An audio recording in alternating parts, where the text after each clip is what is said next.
Տիկին Ավանեսյան հարցս վերաբերվում է ապահովագրությանը, ինձ ահազանգել են քաղաքացիներ, որ օրինակ ովքեր ունեն 200,000-ից ավել աշխատավարձ, այն ժամանակ ունեին մասնավոր ապահովագրություն եւ կարողանում էին գնալ դժվարստություններ եւ օրինակ տարեկան ստուգումներ իրականացնել։ Այժմ նրանք պետք է գնան եւ անպայման ինչ-որ դժգոհ լինեն ինչ-որ մի բանից, ինչ-որ որպեսզի ստուգումներ իրականացնեն, արդյոք չեն կարող քաղաքացիները գնալ եւ ուղղակի տարեկան իրենց ստուգումը իրականացնել եւ մեկ էլ բուժաշխատողներն են ահազանգում, որ իրենց աշխատավարձը հիմա զգալիորեն ցածր է, քան օրինակ այլ մասնագետներին, այլ ոլորտներում, չէ որ պետությունը պետք է մի փոքր խրախուսի, որպեսզի քաղաքացիները ցանկանան իրենց մասնագիտությունը լինի բուժհաստատություններում, առողջապահական ոլորտում եւ մանավանդ այս ապահովագրության հետ կապված բժիշկը կարող է բավականին երկար եւ բարդ վիրահատություն իրականացնել, սակայն ստանալ չնչին գումար դրա համար, արդյոք ինչ-որ մի բան կարող է փոխվել այս ընթացքում։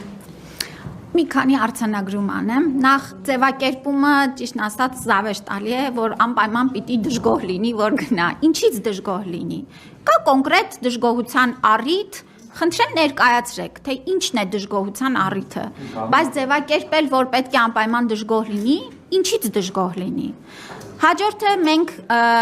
կարծեմ 2 օր առաջ կնքեցինք հուշագիր համագործակցության Հայաստանում գործող ապահովագրական ընկերությունների հետ, մասնավոր ապահովագրական ընկերությունների հետ։ Իմ հարցը նրանց, արդյոք ձեր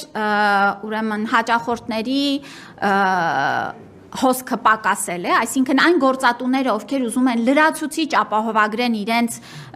աշխատակիցներին, ել ավելի մեծ ծառայությունների եւ հնարավորությունների փաթեթով, մեր գործընկերները փաստում են, որ ոչ։ Եվ հակառակը այս հուշագրի ստորագրումից եւ այս համագործակցության արդյունքում ես կարծում եմ այդ մշակույթը ել ավելի պիտի ամրապնդվի, որ մեր սիրելի գործատուները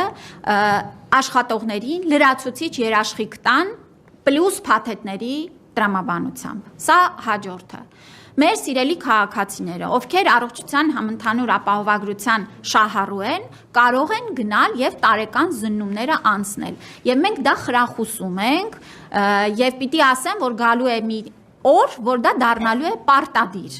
Մենք շատ նաեւ քայլեր ենք անում, որպեսզի տարեկան զննումը անցնելու հարմարավետությունն ապահովենք եւ առաջիկայում նաեւ Արմեդում գործիքները կբացվեն, հիմա փորձարկման ընթացքում ենք, որ կլինի on-line տարեկան զննման հարցաշար, անձը կլրացնի այդ հարցերը, կհաշվարկվի նրա հիվանդացության ռիսկի ուղղությունները եւ արդեն շատ ավելի սպეციფիկ հետազոտությունների եւ հետագա քայլերի խորհրդատվություն կստանա։ Ես պիտի նշեմ, որ 2025 թվին մոռացա նաեւ ասեմ, որ շատ մեծացել է պետական պատվերի շրջանակներում եւ հաջորդիվ շարունակվելու է ապահովագրության շրջանակներում սկրինինգային ծրագրերը։ Հարգելի գործընկերներ, Հայաստանում այսօր գործում է վերջին լավագույն ստանդարտին համապատասխան մարդու պապիլովիրուսի տեստավորման համակարգերը, որոնք տրամադրվում են մեր կանանց տարիքային խմբի շրջանակներում,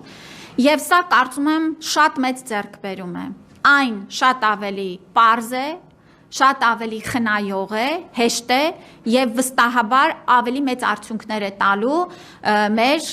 ուրեմն արգանդի վզիկի քաղցկեղի կանխարգելման գործում։ Հաջորդիվ կոլորեկտալ քաղցկեղի սկրինինգային ծրագիրը, որը սկսել ենք 24-ին, 25-ին ուրեմն ընդլայնել ենք, 26-ին շարունակելու ենք։ Հաջորդիվ ուրեմն 3 ունենք կրծքագեղձի մամոգրաֆիկ հետազոտությունները։ Ու ասեմ, որ մեր կապիտալ ներդրումներով այս տարի Հայաստանի Հանրապետությունում կտեղադրվի 10 մամոգրաֆիկ սարքավորումներ։ Մարզերը եւ Երևանը եւ մարզի մեր բնակիչները այսուհետ հնարություն կունենան հենց իրենց բնակավայրին մոտ տեղերում ստանալ այս անհրաժեշտ սկրինինգային ծրագիրը։ Շնորհակալություն։ Բժիշկներին անդրադառնամ։ Նախ ես կխնդրեմ, եթե ունեք նման տվյալ, ես չունեմ։ Վիրահատություններ անցկացնող բժիշկ, ով չնչին աշխատավարձ է ստանում։ Չկա նման բան, հարգելի գործընկերներ։ Մանավանդ վիրաբուժական հատվածում։ Թերապևտիկ մասում եւ առաջնային օղակում, այո, մեր աշխատավարձերը մենք դրել ենք, որ պիտի ամեն տարի ավելանան։ Ընտանեկան բժիշկների, թերապևտների, ուրեմն եւ մանկաբույժների աշխատավարձերը վերջին տարիներին բոնուսային համակարգում ավելացել են, բայց մենք համարում ենք, որ սա էլ դեռ քիչ է։ Եվ հենց ապահովագրության շրջանակներում ընտանեկան բժիշկներն ու թերապևտները հնարավորություն են ունենալու ոչ միայն պեր կապիտայով ֆինանսավորումից փող ստանան, որը ֆիքսված պետությունը վճարում է եւ անկախ նրանից բժիշկը ինչքան պացիենտ կբուժի, ինչքան լավ կբուժի, դրանից շատ մեծապես ուրեմն միայն բոնուսներն էին փոխվում, բայց աշխատավարձը չէր փոխվում։ Ապահովագրության շրջանակներում, եթե թերապևտը դեպքը վարում է առաջնային օղակում եւ ուրեմն արդյունք է ստանում, այդ դեպքի համար նա վարձատրություն է ստանում։ Հիմա լավ չեմ հասկանում, ոնց կարող է որ այն ինչ ունեինք մնացել է, հələ մի բան էլ դրան ապահովագրվածների պեր կապիտան ավելացել է նաև դեպքով ֆինանսավորումը, ոնց պիտի հանգեցնի աշխատավարձի կրճատման։ Չի կարող հանգեցնել։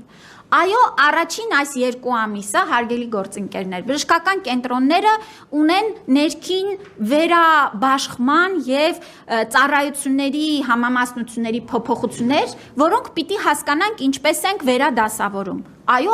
այս հարցը հիմա մենք աշխատանքային ձևաչափով թե մասնավոր, թե նաև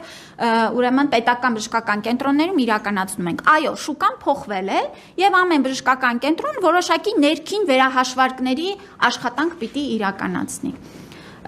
Հաջորդիվ, ուրեմն ուզում եմ նշել, որ նեղ մասնագետների խորհրդատվությունների առումով